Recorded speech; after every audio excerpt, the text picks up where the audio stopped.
অলৌকিক শক্তির জন্য এরাজ বেঁচে গেল। পরের বার দেখে নেবেন নবাব।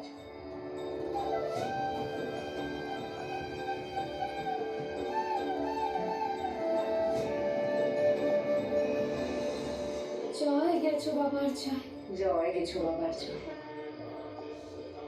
আসবো রাজরানী। আসুন দয়ারাম দাদা।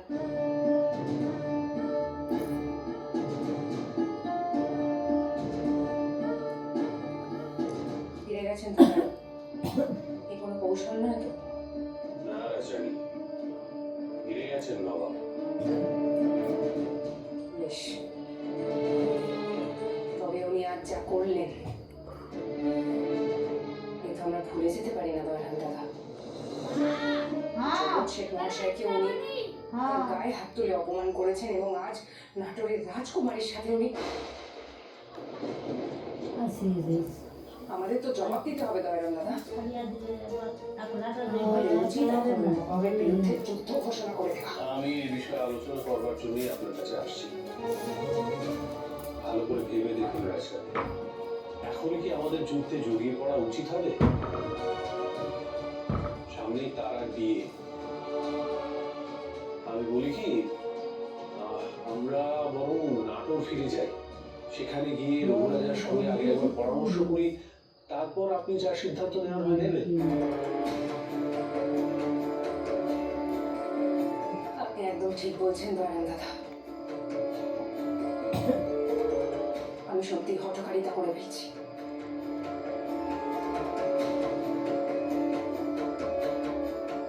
বগুড়া যেতে গিয়ে বাধা পড়ে গেল। তার কথা মতো নাটোরই ফিরে যায়। তার আর বিয়ে তোড়জোড় শুরু করি। বেশ, তবে কাল ভোরবেলায় আমরা রওনা দেব। আমি সব বন্দোবস্ত করছি। আসি।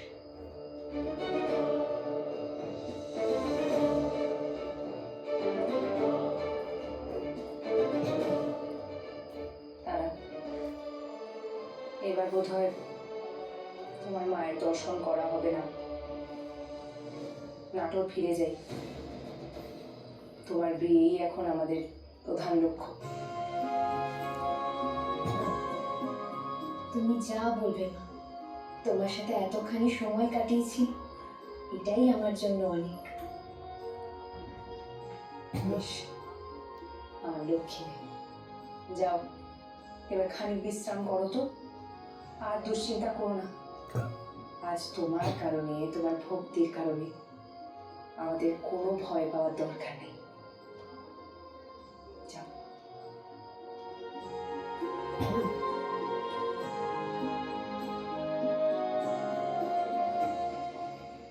তারাকে যতই আশ্বস্ত করি মা ভবানী, দুশ্চিন্তা তো একখানা রয়েই যাচ্ছে। এই নবাবের থেকে নিজের মেয়েকে রক্ষা করার দুশ্চিন্তা।